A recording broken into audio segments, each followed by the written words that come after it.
Is there any good stories or any ones that you care to share that maybe stick out in your mind of some of your best post-race hauler meetings? Because also, like all the fans know, is the 12 car driver and crew chief called to the hauler. Yeah. What happens in the hauler? I've always been, and I'll go to my grave this way, of keeping those stories to myself. But I got to tell you, some of them people wouldn't believe. We try to make it more black and white to where, as the race unfolds, you handle all these things. I tell you, the quality of crew members and drivers and everything is at a point where you really don't have to have those principal moments with the students anymore.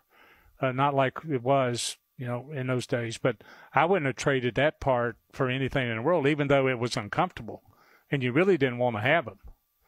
But it was kind of, I thought, and it still is, we just do it differently, is it's our responsibility to say, look, that's not good for the sport, and you can be mad if you want to, and you can do these things, or you can just, some of the, well, I can't, I've got to be careful because I'll get into a role here, but there's a lot of personalities present and past that come out in the hauler up there that tells you why.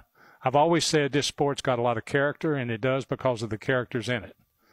And that those meetings in the haulers were a perfect example of that. There's a lot of bulldogs going to the lounge of that trailer and a lot of chihuahuas coming back out, though. I know that. Well, and it goes both ways. Sometimes we go in barking and we come out purring, So, Yeah. I mean, it goes both ways.